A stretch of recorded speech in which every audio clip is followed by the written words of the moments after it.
Good afternoon, friends. What a joy to meet you all once again in this Crown Talk. When darkness comes, we all hope there will be some light coming in, right? And in fact, the value of light will be known when there is darkness. For example, when we go to a rooftop and uh, start seeing the heavens, if the heaven is not dark, then the shining little stars will not be enjoyable, right? So that is how darkness also can add value to light. Okay, so it's great joy to welcome you all once again to this Crown Talk. For in today's session, we're going to be uh, uh, exploring lot of lights. Okay, the situation right now, the situation in our business, situation about our education, where I'm just completing my degree. I have not informed about the date of my exam, and I do not know what is going to happen. Kind of darkness. I thought everything is bright and I have my plan and I'm going to implement. It is going to go, everything is going to go as per the plan, but suddenly something like this, a pandemic happens, which we have not seen before, our parents not seen before, even our grandparents have not seen before. So something like this happens, it looks like dark, right? So today in our discussion today, we're going to be seeing in what way can we be that little light, in what way can we find that light. Okay, that is what we're going to see. Okay, and just I wanted to remind you, keep giving typing your questions in the comment section, so that we'll be able to ask the question to the resource person. Start typing now itself, so that we can consolidate and group the questions. Okay, so thank you so much. To introduce to no I think there is always people will say there is no introduction needed for today's speaker, absolutely no introduction needed, but we wanted to highlight few things of what he has done, the kind of light that he's actually showing in the darkness is what we wanted to now tell you. To give you some information about today's guest speaker, I would like to welcome Mr. Jayaraman from Business Standard to introduce the speaker. Thank you, Brother Daniel. Today we are here again for an insightful and an inspiring session. And we have a very inspiring speaker. Most of you are well aware, Mr. Shivaraja Ramanathan, the founder and CEO of NativeLead. He is a serial entrepreneur, and he started his entrepreneurial journey at a very young age of 21 years. Today, he has not only been a mentor for many entrepreneurs, but he has been a guru. I know many people look him as a guru, and he has been guiding many entrepreneurs and making a real transformation in Tamil Nadu. You ask any young entrepreneurs or any startups, who was your guide, who was your mentor, they will point their fingers on Mr. Shivaraja with all reverence.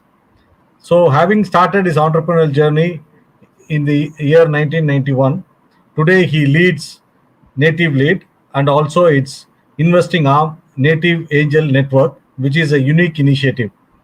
In fact, his profile is so big, but we feel that the conversation which you will have with him, listening to him, you will get more enlightened about what good deeds Mr. Shivaraja has been doing. He also founded the Software Industries Development Association of South Tamil Nadu, and presently he is also the co-convener of CII Tamil Nadu Startup Development Panel. A very active Rotarian, he is also the past president of the Rotary Club of Madurai, which is one of the oldest Rotary clubs. Mr. Shivaraja completed his MBA in a premier B school, the Tyagaraja School of Management, Madurai, and he is also the visiting faculty and a guest speaker in many forums and also in many institutions across Tamil Nadu and also in other parts of the country. So over to Mr. Shivaraja for more insights. Thank you, Mr. Jayaraman. And once again, thank you, sir. Such a joy to have you in our show, sir. Thank you, Daniel. And we've seen you in action. We've seen you in a lot of media, and we've heard you many times. but it's such a joy to have in our show, sir. Welcome to Yeah, Crown it's my Talk. pleasure. It's my pleasure. Exactly. Yeah, And to begin our conversation today, sir, yeah. just to give you an idea, today we have many students from MBA background, from engineering background, and young HR professionals and startup professionals. They joined, and people wanted to be a businessman and start being on their own. They've joined today. Okay, and before we get into deep dive into today's topic, can you throw some light on your view on what is happening with COVID and some kind of a post-COVID scenario that you're foreseeing already? Yeah, and thank you. But before I go into, maybe, I mean, what's the preferred, I mean, medium of communication? English, Tamil, or Tanglish? Uh, Preferably English, sir, but Tamil Okay. also, because last time there's some few people said they could not follow Tamil, Okay. so Okay. It's there are okay. some It's okay. people who cannot join. Okay. Yes. Okay. Okay. Yeah. See, as far as this COVID is concerned, like, to be frankly speaking or honestly speaking, I mean, nobody is in a position to tell what is going to happen. As everyone used to say, this is something we have never seen in our lifetime. Not only in our lifetime. I mean, recently, I had an opportunity to talk to one of the eldest, I mean, person in our family circle who is about 87 or 88 years of age. So he himself telling me that he never seen I mean, a situation like this. So a person who is going to complete or going to touch 90 odd years, he himself never seen such a situation. So this is something very unique and very strange for many of us. But like being an investment, I mean, being the CEO of an investment organization, we had to do a lot of research, and also we need to study a lot of research reports, mainly how or kind of an assumption or assumptive or some kind of a forecast reports, I would say. Because most of our investments, like we have to see how it will, the fate of those investments we made, and whether if at all we are deciding on some investments in the near future, whether we should do it or not. So for those decisions, we have to do some forecast analysis. That is, somewhat a kind of I mean, there is a science developing around this called futurology. It is not astrology. Astrology is something different.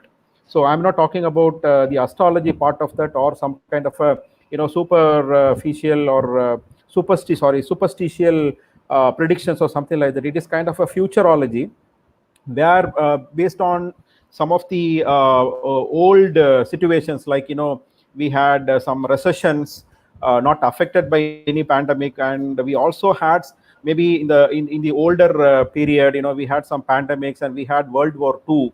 So like that, there were some incidents or some happenings in the world where the entire operations went to a standstill, and again people started working or reworking on their own paths or something like that. So based on those past experience and the current scenario, and the pace which the world is traveling so far, and what do you call, kind of an assumptions or predictions made before the COVID, and what kind of the impact that is happening now, taking all these past, present, and potential future predictions, we have come to a law. I mean, I mean, I would say a large volume of different predictions, or like forecasts, which if I'm going to talk all those pros and cons and different opinions,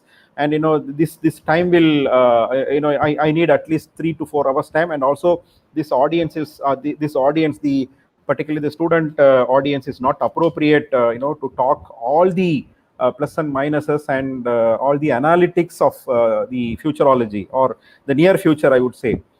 So to put in very simple, maybe in 2 3 minutes, I can tell you a few facts which every one of you could understand.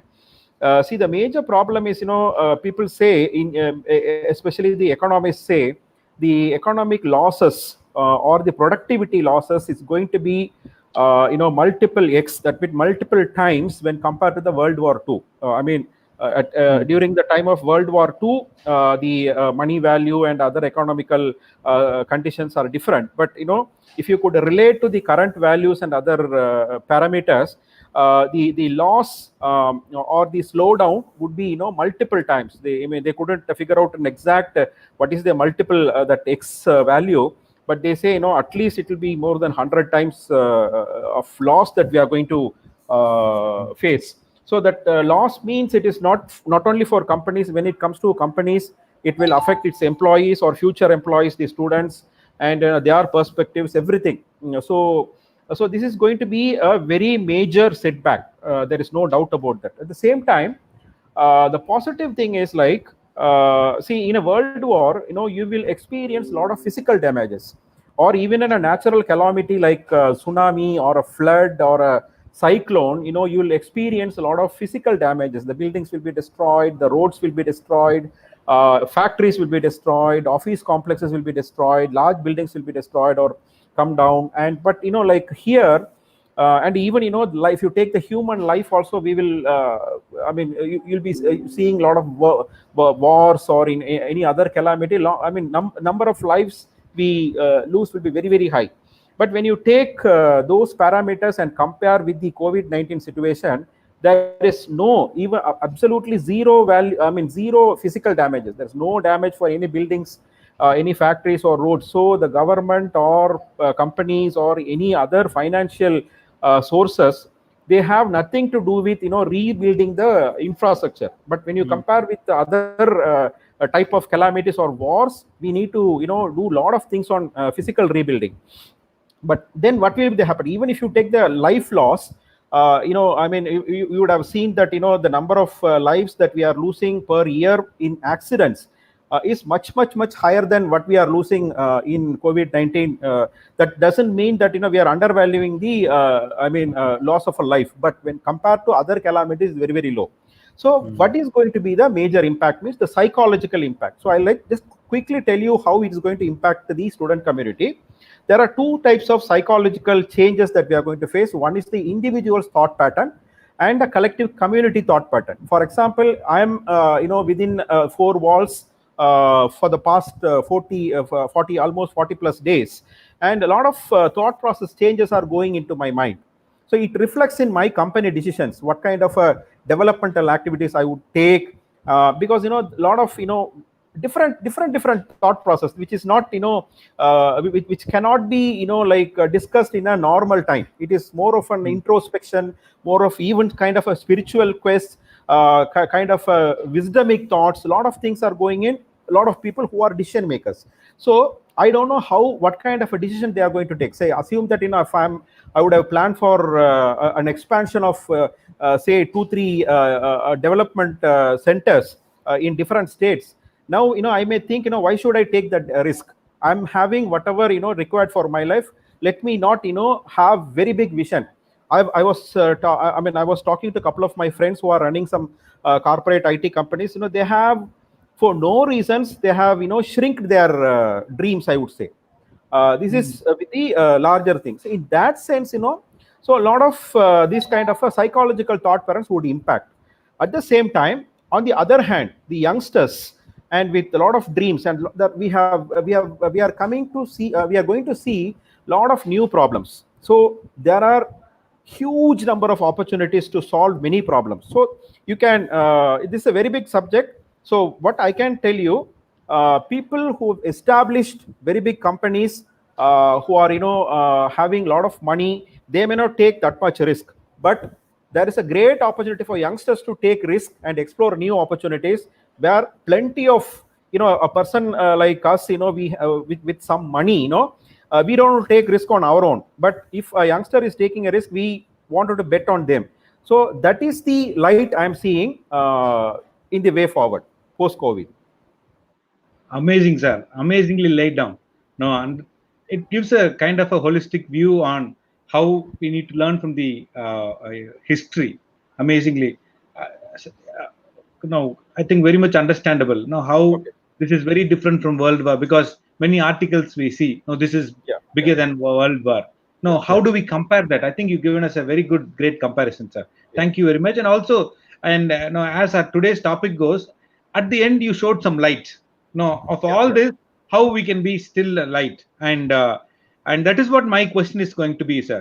And no, before we actually deep dive into no entrepreneurship and so on, and still for the benefit of students, still there is no clear, not much clear understanding between entrepreneurship and doing business. Okay, some people will say I want to be a businessman. Some people say I want to be an entrepreneur. Can you throw some light on no how students can differentiate these two, and what are the main differentiators between these two, sir? See, like normally, these terminologies of business, entrepreneurship, startup, and so there are so many different words that we call venture. These will, confuse youngsters.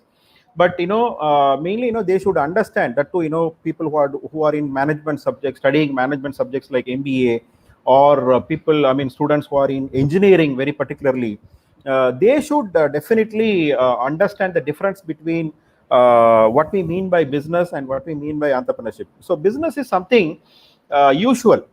See that, if you do a kind of a activity to earn money, which already hundreds of people are doing. For example, say that, there is a restaurant, a normal vegetarian restaurant or non-vegetarian restaurant. Okay, and if you are also trying to establish a restaurant, or maybe a salon, or some small, like some sweet manufacturing or a bakery, or some standard, like some engineering tool manufacturing or something like, which is there.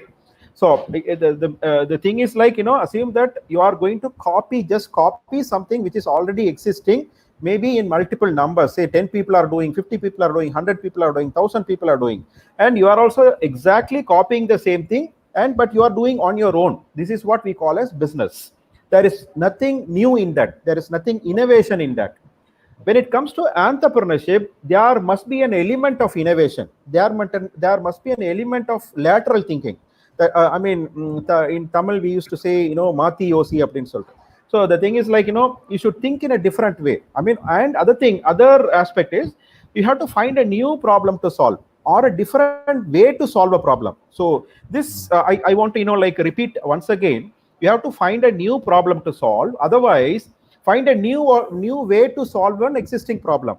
So there are hundreds of problems. Say, for example, now, like, nobody is like, nobody is, keen to go to a supermarket, and people have fear in, like, since the government is also telling a lot of awareness, running a lot of awareness programs of social distancing and so on and so forth. People have a natural fear of, going to a crowded place. So everybody wants to, get their things, groceries or whatever, foods or everything, to their home.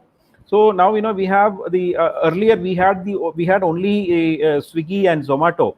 Now you can see a lot of people, even by the corporations. I don't know how about the other places, even in Madurai and all.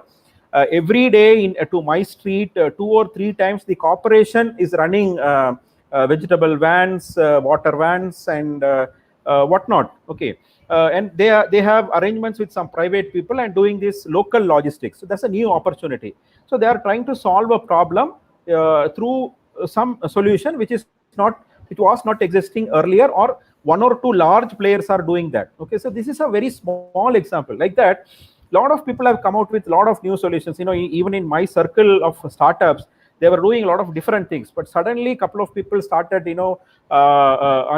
manufacturing, or packing hand sanitizers for gadgets, sanitizers for, packers, food packers, different types of sanitizers for different purposes. And also, even when you touch the sanitizer, the cap or something like that, people have a fear that the virus will go and sit there. Okay, now you would have seen in WhatsApp videos or some other videos, there will be a a square type small steel unit, where you can pedal that or push through your legs, and that sanitizer will spray into your hands. So you need not to touch the bottle at all. So that is a new innovation. Okay, So necessity is the mother of innovation. There's a proverb they used to call. So always entrepreneurs are look forward for new problems. This is one approach of an entrepreneur. Entrepreneurship, you can't learn. There is no particular course. If at all you are going through an entrepreneur's course, and if somebody is telling you that I can teach you entrepreneurship, it's it's an absolute bullshit. I would say it is like swimming. You have to jump into the swimming pool to swim. We have to sit on a car and hold the steering and manage the accelerator and clutch and brake to learn how to drive a car. And you have to sit on a bicycle and that you have to find out how to manage that to ride on a two wheel. Okay, riding on a three wheel is different. Riding on a two wheel is something different. So that is what is entrepreneurship all about. Only people like us or people teaching entrepreneurship, they can tell you some small, say for example, this is the steering, this is the clutch, you have to hold the steering in this way, you have to press the accelerator in this speed when you go to this place. These are the small instructions. Any even Mr. Jairam introduced me like as a mentor. I never claim that I'm a mentor. I'm just a facilitator or a social entrepreneur where I'm creating a platform for entrepreneurs to come and find their mentors and investors, and to grow to a next place. So that's a separate subject. So like that, an entrepreneur is who is trying to find a new problem, or sometimes there is a problem and there is a solution. That solution can be inefficient, or the solution can be highly costly, or the solution can be time taking.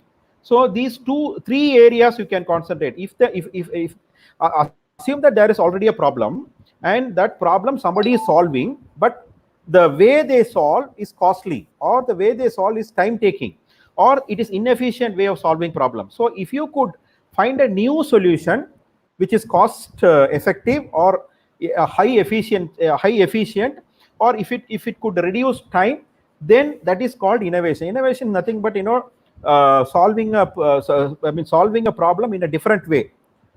In that way, how do you define that way? Where if you could reduce the cost, or increase the efficiency, or reduce the time. So this is a general understanding.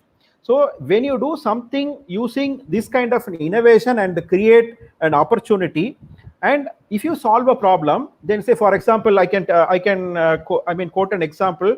Everybody knows a website called Redbus. So Redbus is not a technology platform.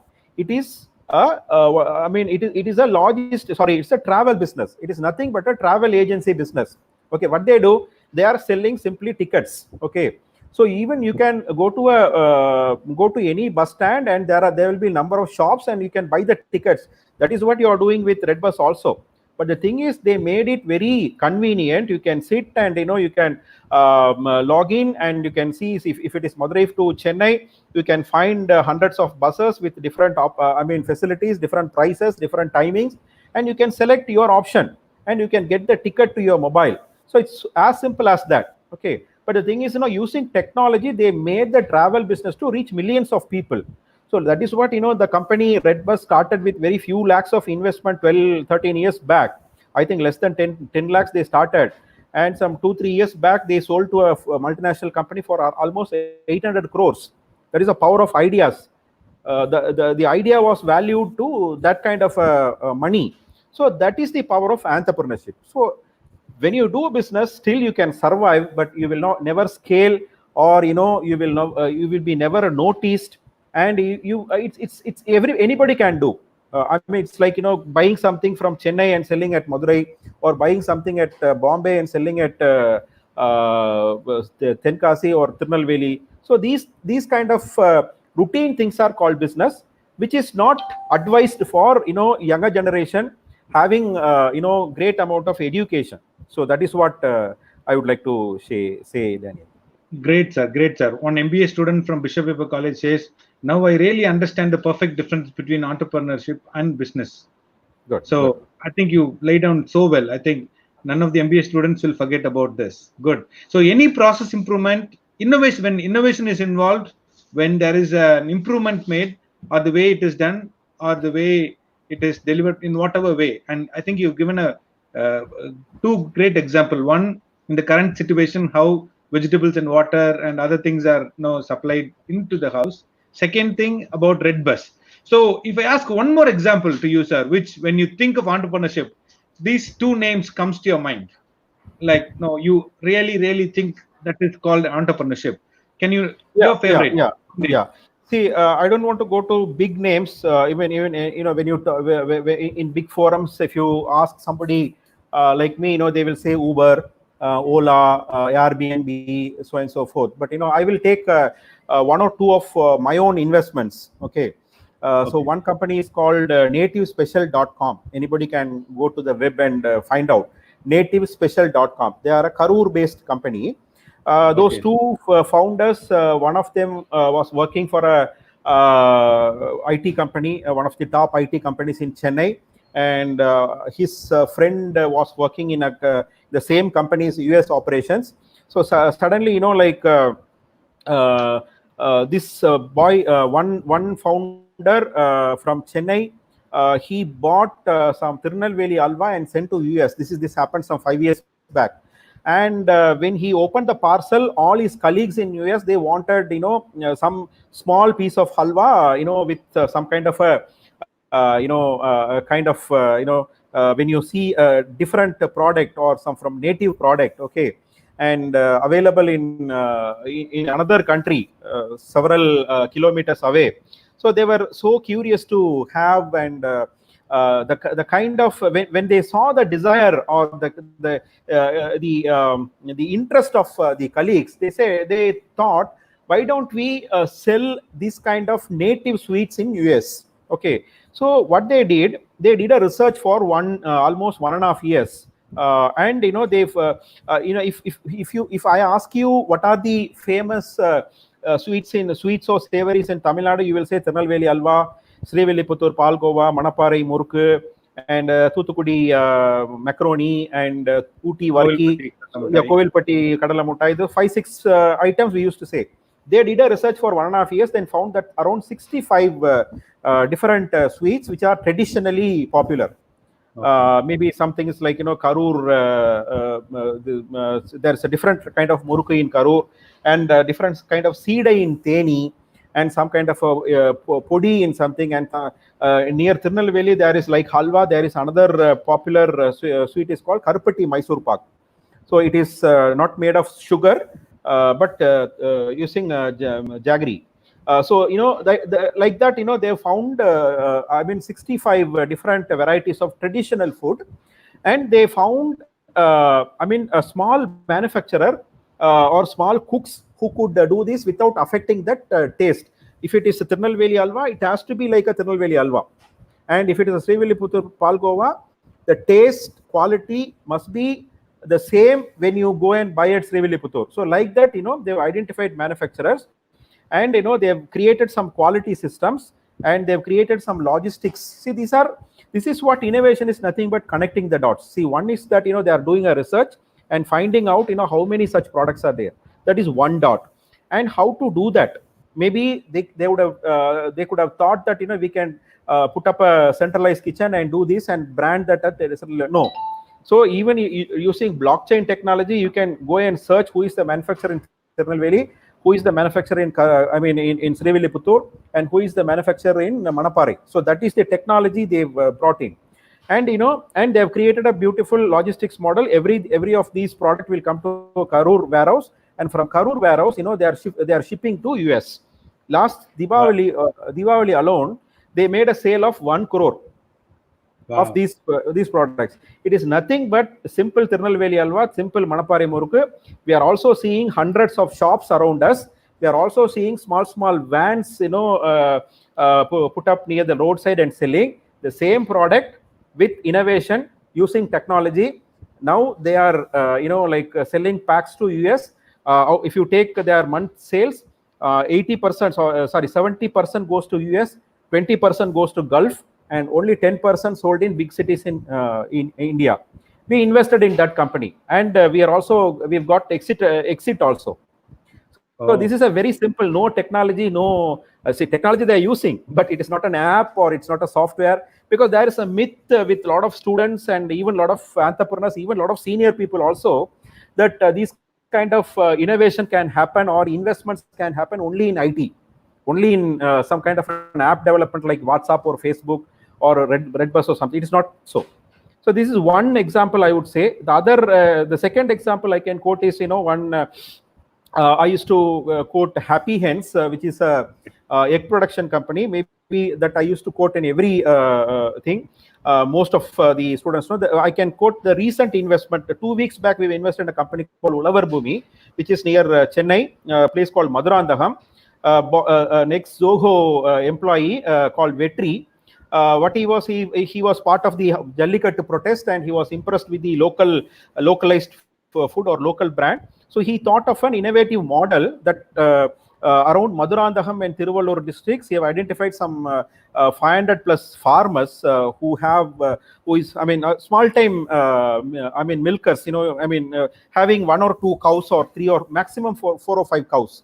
And he has identified and connected with them, and he is buying milk from them and chilling it, storing it in his storage unit in Madurandaham. Say, assume that in a morning from 4 o'clock to 6-7, he is collecting the milk and storing in a chilling plant. Evening, he is distributing to some 35 small distribution points in Chennai. And the next day morning, they are storing this only for 12 hours. It's packed in a glass bottle, tested for hygiene purpose, and no pasteurization, no chemical intervention, nothing. Fresh milk, just chilled for 12 hours. Next morning, they are distributing. Now per day, 3,300 liters they are selling in Chennai.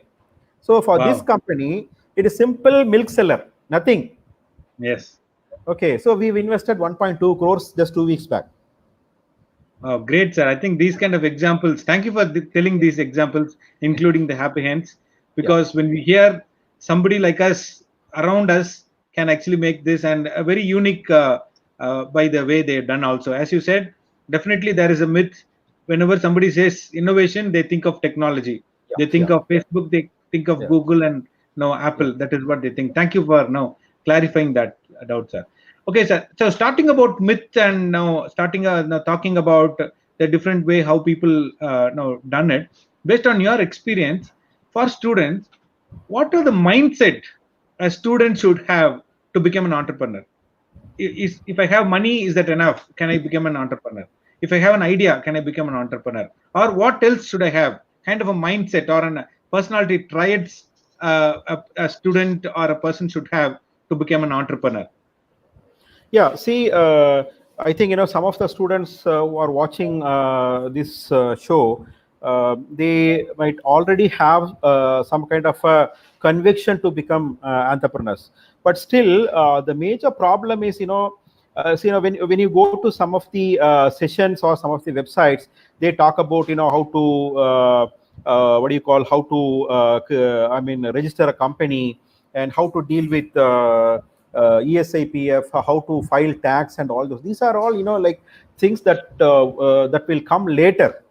So those things it's not necessary to learn before you become an entrepreneur. Those are some process related things or an operation related thing which you can learn, and there are a lot of people to support. But basically the problem, Daniel, is mainly with our culture. Okay.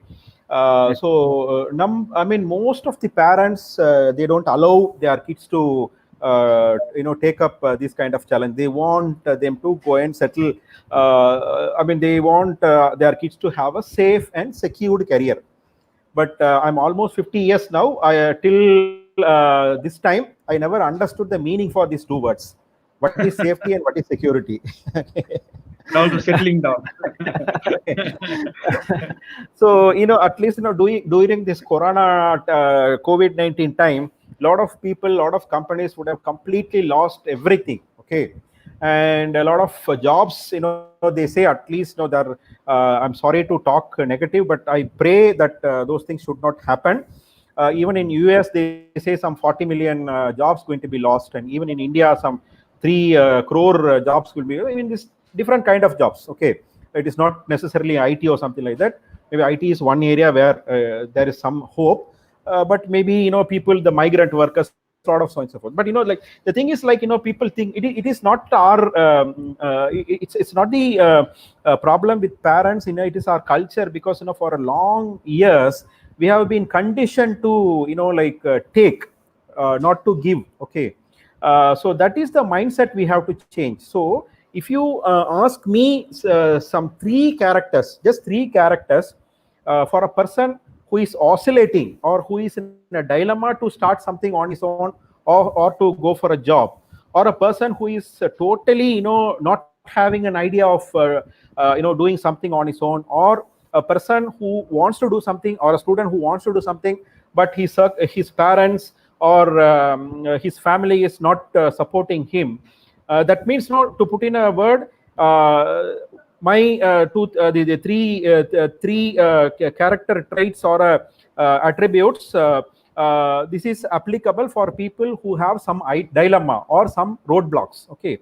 One thing is, they should have a self-esteem.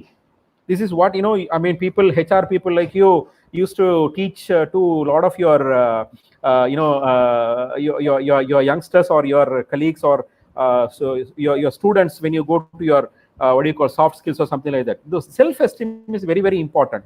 The self-confidence is something different. Okay. So self-confidence is like, even I'm going to face this interview, I will face this interview with a courage, and I will win through this interview. That is what self-confidence. Okay. But self-esteem is something beyond that. Okay. It is that I am not a person to go and face an interview.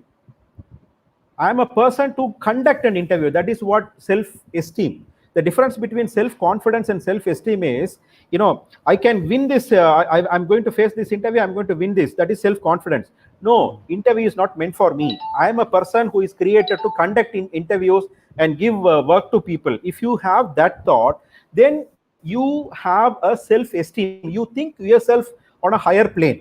Okay, you think that you are it is not about ego. That's very a thin line between self-esteem and ego.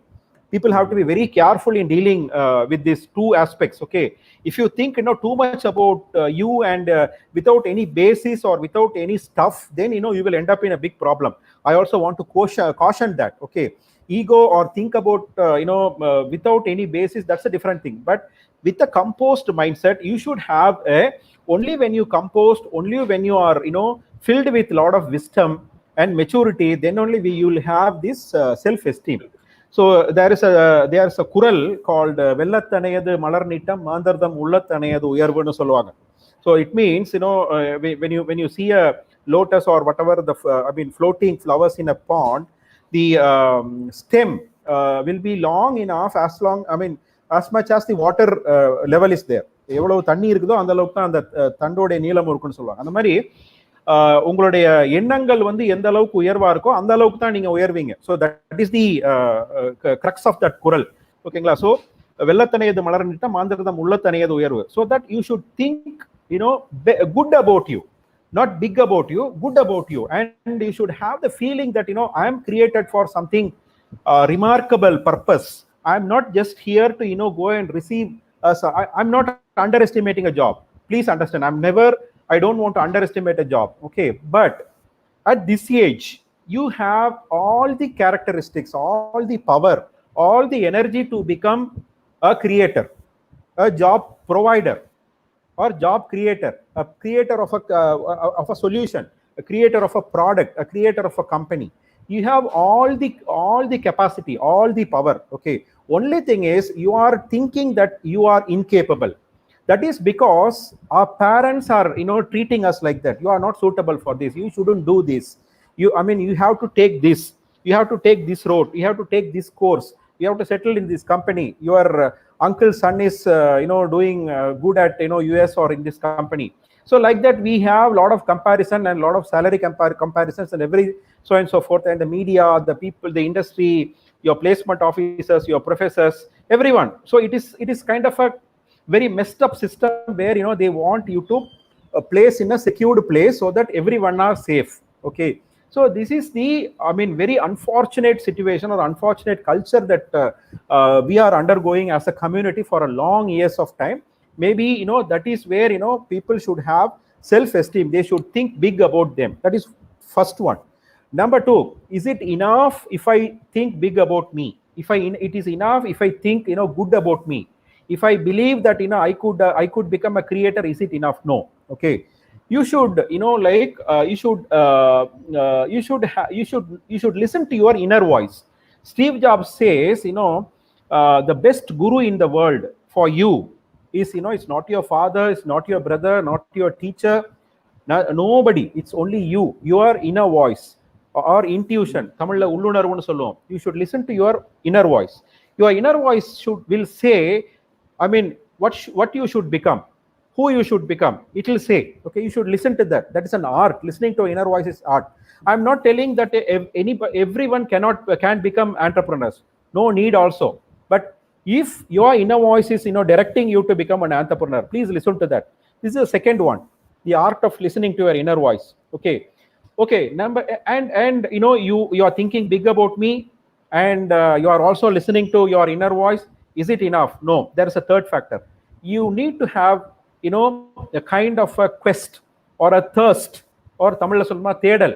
Okay, so you have to search for the opportunities. You have to meet people. You have to search internet. Okay, if your mind says I should become an entrepreneur like Steve Jobs, or an entrepreneur like the Vetri or the Bhaskaran of Karur, I said, or Ashok Khandan of Happy Hens. Okay, there are even a popular person, you can name anybody, Ambani or Adani or whatever, blah blah blah. So if you could take somebody and if you take them as an inspiration, I don't advise you to take any inspiration. Okay, you are the best. Nobody in this world can compare with you.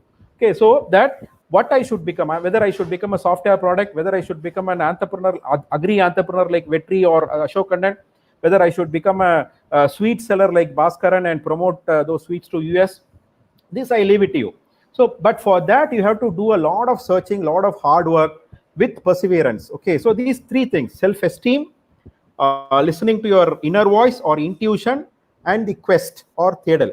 So these three characters, or these three attitudes that the teachers or the professors listening to this session also try to inculcate in the with the students they are guiding, and students also take up this very serious. Great, sir. Great, sir. Amazing. Think good. People who feel good about themselves produce good results, what Ken Blizzard says. And listen to your inner voice, and don't settle down and keep searching. Yeah, amazing. This is what Dr. Kalam says. கனவு காணுங்கள், தூக்கத்தில் வருவதல்ல கனவு, தூங்க விடாமல் செய்வதே கனவுங்கிறது. கனவு is nothing. He says about that intuition. Listen to intuition. What Kalam refers. And தூங்க விடாமல் செய்வதே கனவு அப்படின்னா, that you should work towards that. Super, sir. Super, sir. And so just talking about you, sir. So when you decided that you want to be an entrepreneur, okay, what was that thing? So this process happened in you, or what did happen to you? Why did you choose to become an entrepreneur? So because you didn't want to attend an interview. Because in the beginning and in the introduction also you mentioned how becoming an entrepreneur is a solution for a problem like job loss and other things. One. Second thing also you said, no, we always been in a part of receiving. We're not in the giving. So வேலை கிடைச்சிதான்னு தான் கேட்பாங்க. Did you get a job? Now you're giving a job. Now வேலை கொடுக்கிறது அப்படின்றது. So what did happen in you, sir? How did this happen, that journey? Sir, this is I became entrepreneur in the year 92, immediately after my college. Okay, at that point of time I didn't have whatever I'm talking now. I didn't have this kind of an information or this kind of an understanding or this kind of a maturity, knowledge, nothing. So I just want to I'm a very shy personality, and I'm also first generation entrepreneur. I even never come out of my room when somebody comes, like the olden days girls. Okay, so this was my character. Maybe those times getting a job immediately after a college is not so easy in 90s. So I went to a computer institute called NIIT to learn computer. So I was those 1 year after my college, I was spending evening classes, and my father is a voracious reader, and he used to give me books even when I I read that Experiment with Truth by Mahatma Gandhi when I was in 6th standard. So that is how my father used to give me wide knowledge. So like that, in college he gave me a book called Ennangal, written by one Dr. M.S. Udayamurthy. I don't know how many of the youngsters will know his name. It was very popular in maybe from 70s to maybe early 2000. He was a little popular, and I think now if you talk to any entrepreneur, including our good friend C.K. Kumaravel, we were all inspired by Dr. M.S. Udayamurthy. So even C.K. Kumaravel used to mention if you ask the same question to C.K. Kumaravel, he will also mention the same person who inspired He us. mentioned And in our show, sir. yeah, He was yeah. in our show 2 weeks back, and he mentioned Okay, him. okay, okay. How So how listening to him changed his views. yeah. So I read that book called Ennangal. It's all about thoughts. So he said that your life is made by what you think. The same thing I told sometimes back. Okay, if you think that you can do something, you can. If you think you can't, that is also true. So both are true. If you think you can, you can. If you think you can't, you can't. So there are a lot of other, other subjects he dealt with. So I read that book, and that made a lot of change in myself, and I decided not to go for any job. Then then I never knew about this difference between business and entrepreneurship. We entered into a business. What we did, we entered into a dealership with a computer manufacturer, and we started selling computers in Madurai. So this is how I started. Okay. Yeah. Amazing. Good, sir. I think thank you for sharing your personal story with us. And just to, for all the students, if you have not heard about Mr.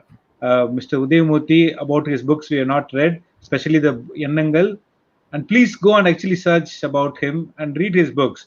Now, even when when I once I was visiting with Kumaravel sir, and he gave me one of his book where the Dr. Udayamurthy is writing about James Allen and his book, like The Man as He Thinketh.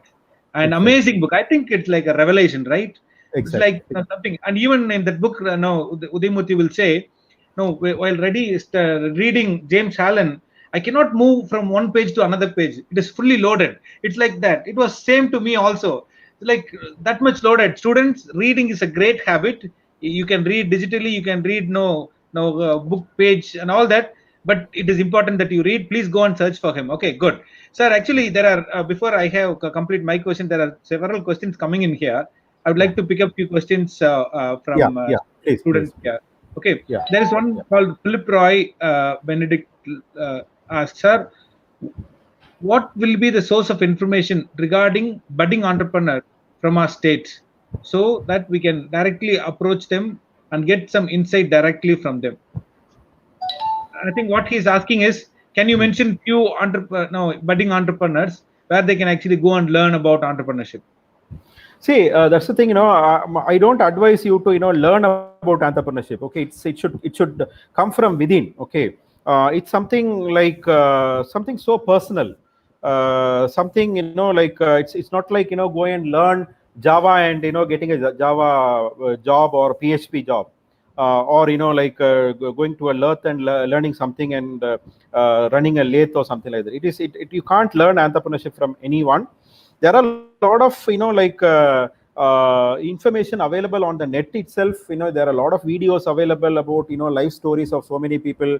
And again, I would say that you can't take one person's life story and try to emulate that also. That also not a right approach to go. I mean, but you can get some inspiration. Okay, this see, for example, if you take me, I don't say that I've created something, a very big thing in my business. I still run a software company, and for all the big temples, my ERP runs on all large temples, and we are also partners for Tally in Tamil Nadu.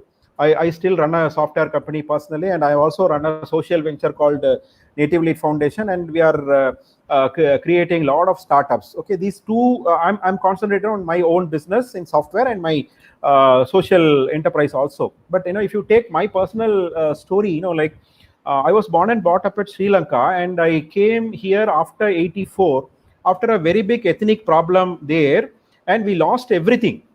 Almost. Okay, but fortunately my father and mother, they are natives of a village near Madurai called Melur. We had some lands, and my brother was working in Gulf at that point of time, so that we had some hold. So that is how we started. So I mean, like, it's all about, anybody can, if I can do something small in entrepreneurship. And as Daniel or introduced me, now I'm connected with almost every big industry people, and every entrepreneur is connected to me. Not every, but most of the aspiring entrepreneurs connected with me. Means, if I could do something without anything, starting from very scratch. I didn't have any, even my father didn't have any connects here, except few of our relatives and his siblings or cousins. So we had nothing here in Tamil Nadu when we came from Sri Lanka. So we created everything in the last 25, 30 years. If I could do without anything, any base or anything here, I mean, each one of you have, lot of roots here, lot of connects here. You can easily do. So that self-esteem is the only thing. I don't advise you to go and learn entrepreneurship with anybody. This is my frank opinion, Daniel. Very good. I think, Philip, I hope you got your answer. So you can get inspiration from many, and definitely. And if you decide to do something, then there are a lot of people. Even you can approach NativeLead. Good. Yes, NativeLead. Please go and visit the website, and just finishing up finished a big series on the web series, and they will be starting more. So please go and follow sir in Facebook or in Twitter. So you'll be getting a lot of information. And sir, quickly, there are other questions also. But before that, can you talk quickly about your recent visit to last year? I think you went to Silicon Valley, and you were meeting a lot of Tamil friends there and so on. One thing that really stood out, one thing that you said, oh, this is how we actually should do. There is something that you can say, learning during your visit there. What we can learn as an entrepreneur. I mean, like, you are talking about the Silicon Valley experience. Yes, sir.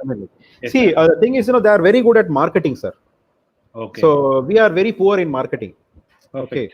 So even I'm telling, not for the students, even the entrepreneurs who are really seriously into something. They've started something, but they are least bothered about the marketing aspect. So, but the Silicon Valley people, they are really good at marketing. So that is where and they are deep, and whatever they do, they are very deep. There's not they are not wide, but they are very deep. Okay, so and when they think of a technology, they parallelly thinking how I can sell this. That means marketing. But here the problem is they think something. Even if a student or if a young entrepreneur is thinking about a technology or a product, he is just thinking about that product alone. But unless you parallelly think how to market that and how to sell that and who will buy that, then that there will not be a holistic outcome. Innovation means it is not to create a product; it is to create a product to make someone to buy. That is what the definition of innovation is. Not creating a product or not creating a technology product. That is a half-baked innovation or a partial innovation. Full innovation is you have to create a product and that somebody should pay money and buy that product. So what the other approach? I mean, I saw in the the universities of some parts in the US. That we are also doing some academic projects in the final year projects or something like that. This what we are doing. What we are doing is we are just applying the engineering principles and we are making something to work. Say for example, if it is a small robo. We are learning some algorithms or learning some principles, and we make some instrument and we just make them make a small robot to walk. This is what we do, but we don't think beyond that. Okay, but they are thinking beyond that. Why that robot is walking? What is the purpose of that robot? Whether we are going to use that robot for cleaning a house or factory, or whether it is going to help some labors. So that is the application part. So that's the difference between the academy part, I would say. We predominantly apply a principle and see we are convinced or we are happy when we see that is working. But we are not thinking beyond that whether somebody will pay money and buy this output. Very good, So, sir. Amazingly laid down. yeah. Two good observations, right? Application mindset. Okay, how it can be used, sellable, make some money. And Yeah. second thing, also how to market it. I think we Market. definitely lack. We sometimes Exactly. we also feel shy about marketing. I Yeah. think they are very Exactly. good. Too good. There is another question from Bharat K. Raja. He's asking, so please give us some inputs in how to remain optimistic for budding entrepreneurs when the economy is hitting rock bottom situations like now. Yeah. See the very meaning of entrepreneurship. The word entrepreneurship is derived from a French word called entreprendre, ENTREPRENDRE. Okay, when you go and search in a French dictionary, the meaning of entreprendre is to undertake. The meaning of entreprendre is to undertake. That means the meaning of entrepreneurship is also to undertake. So undertake what? You can ask a question, to undertake what? To undertake to solve a problem. So that is how we arrive at a definition. Entrepreneurship is all about solving problems. Okay, if you so an entrepreneur is a problem solver. Money is a byproduct. So that's the understanding that one should have. Entrepreneurship is not a way to make money at all. That is a very wrong perception or very wrong understanding. Okay, business is a way to make money. If you want to make money, do business. No harm in that. That's not a wrong thing. Okay, but an entrepreneur should think beyond money. Money will automatically come to you, right? If you want to, like, you can become any trader. You can buy scrap material from Malaysia and sell here. You can make good money. You can sell old cars. You can make money. You can take a dealership. You can make money. So money can be made in several ways. That is business. Okay, an entrepreneur will never put money first. He will put the purpose first, or he will put the problem first.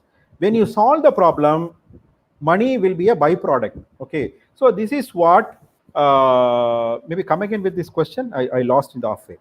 No. That's what. No, when the economy is hitting the rock bottom, how to Yeah. So when the economy is, it's bad, that is a problem. Okay, an entrepreneur should think how to solve that problem. So that is what the thought process is, what we call innovation. There are hundreds of ways, like even in a problem, like for example, now for the next 18 months to 24 months, there are 2-3 industries, okay, which is going to flourish. One is the healthcare. Anything around health will do good. If, for example, even there is a woman entrepreneur talking to me. She is doing noodles, middle noodles. So I advised her to think of something immunity booster. Do something, launch a product with some immunity ingredient into that, and market that brand, that immunity booster noodles. Or a noodles with immunity booster. This will immediately attract people, because post this, every human being, every family, every mother, father wants to have food which is tasty, as well as giving some immunity component into that. Okay, so like that, there are a lot of opportunities, like starting from sanitizer to some PPEs to you can explore. I mean, you can have Manik Rajendran, Manik, right? Daniel is a charter member of TAI. He's into healthcare. He is recently part of one US-based hackathon. So he has a lot of ideas. What are all can be done in healthcare. So healthcare is going to be the major industry for the next 2 years. Then the essentials, like food products. That too, like this traditional food product, the millet-based products, non-chemical based products. So these products, see now, you see, like all of us in the 40 days, what we were looking for when the curfew was relaxed, everybody ran to buy some basic food product. Okay, so that is what the basic need: food, shelter, and clothing. The shelter, clothing also now it has become little luxury.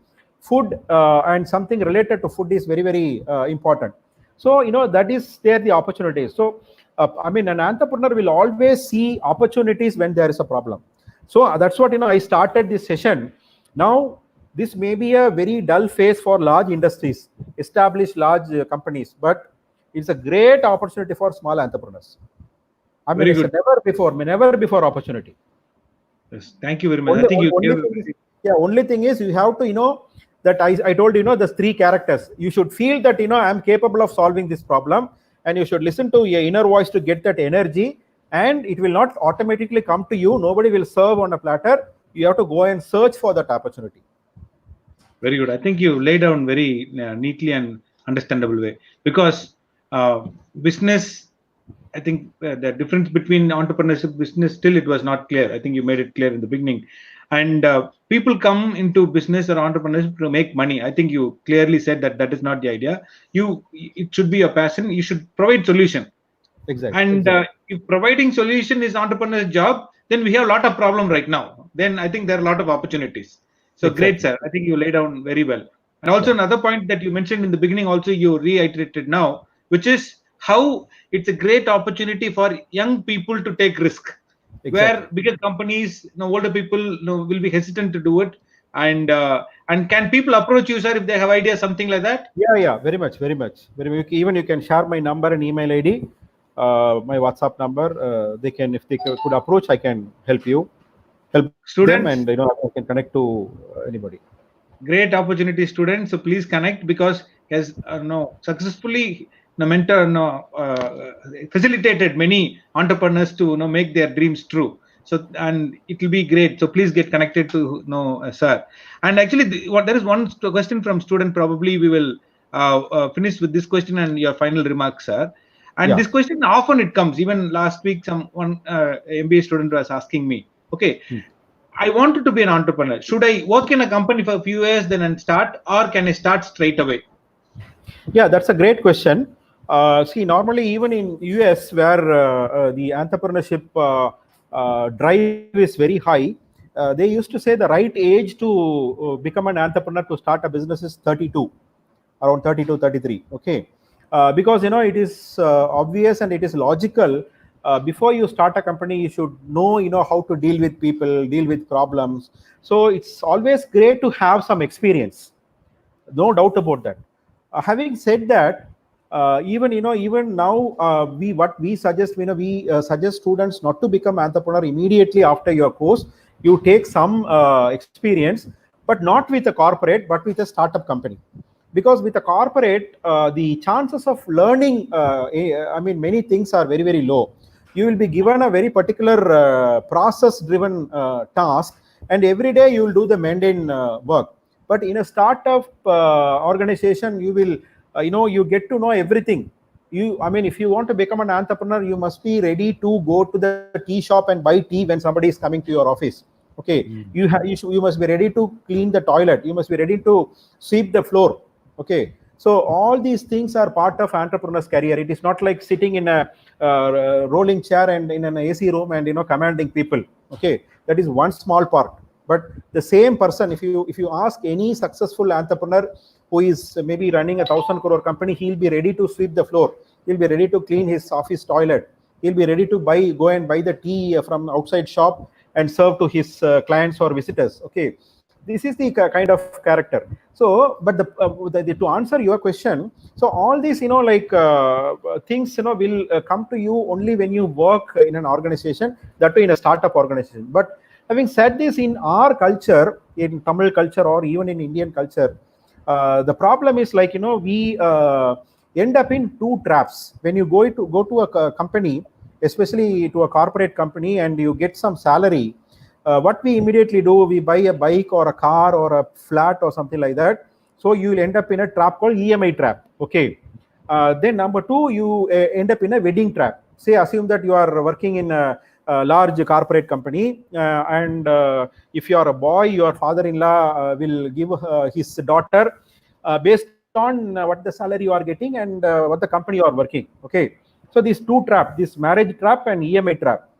But in overseas, in foreign countries like America, they are out of this this kind of a cultural trap. Okay, that social security system is there, and they don't consider marriage is a big thing. So here it is not like that. So if you want to become an entrepreneur, have very clear thought process that you should never end up in EMI trap. You should not buy anything and get into EMI trap.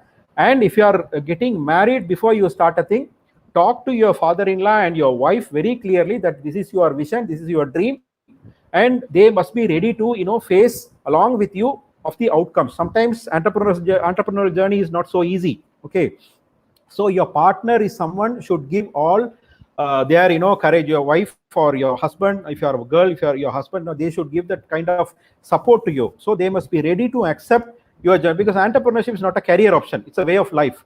Never confuse with job and entrepreneur. It is not at all a career option, it is a way of life. Okay, so your partner should be prepared to like travel with you.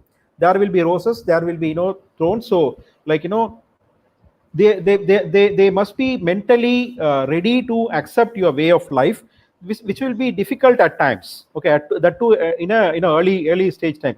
So that is why we are telling in an Indian context or a Tamil Nadu context, like more than having experience for a couple of years, straight away go to entrepreneurship. Because say assume that you are coming out of college at the age of 21 or 22 or 23, till 28 you will not marry. Okay, so at least 5-6 years you have time to experiment your entrepreneurship life.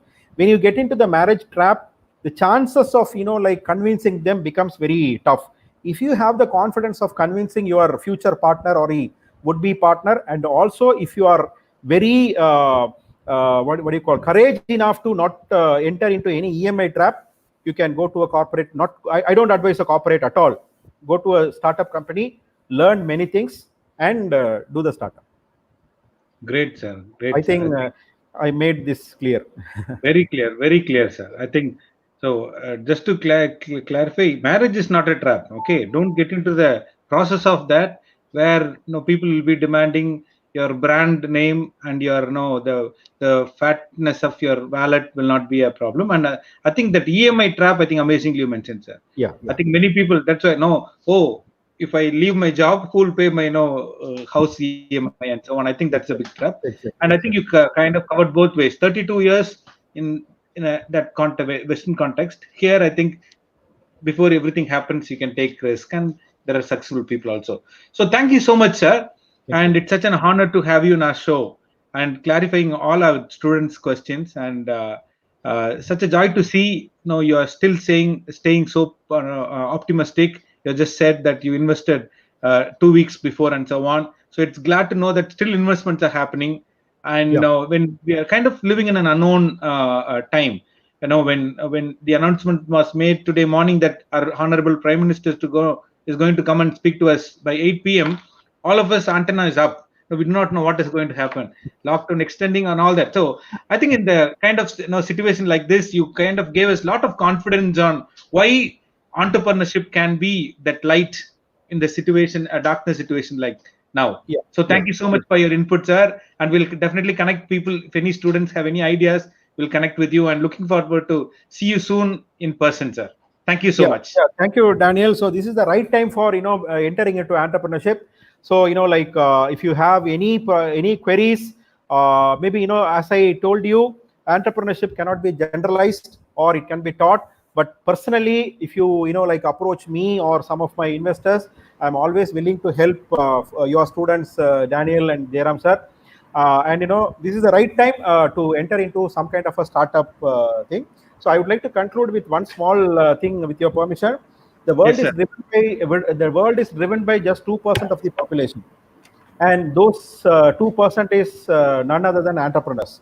Okay, so I mean, when you are 18 to 24, you have all the capacities, all the talents to become entrepreneurs. Very unfortunately, so, I mean, we are succumbing to the external pressures, and we lose this dream and this opportunity to become part of the 2%. So I wish and I pray nature to give the strength to all of you to become part of the 2% and become future leaders who are entrepreneurs. All the best. Thank you, Daniel and Jairam sir, for the opportunity. Thank you so much. Thank you, sir. Let there be more value creators, because all the entrepreneurs are value creators who build a very strong India. And we look forward to more association with you, sir. Yes, sir. Many are asking for your contact details. Students, We've given HR Lens email ID. Please write to us so that we can share sir's contact details with you. And also, coming Thursday, we're going to come up with a panel where leaders, HR leaders from manufacturing industry, especially automobile industry, going to come and share their views on how automobile industry is viewing this situation and getting prepared for post COVID situation. So please join, and also please go and click the bell button in the HR Lens YouTube channel so that any videos that we post, it will give you notification. Okay, thank you so much, students, for joining, professors for joining, and thank you, sir, once again for creating a kind of a brighter atmosphere right now. Thank you so much. Thank you, Daniel. Thank you, Daniel. Thank you, Jairam sir. Thank you. Thank you. Thank you. Thank you.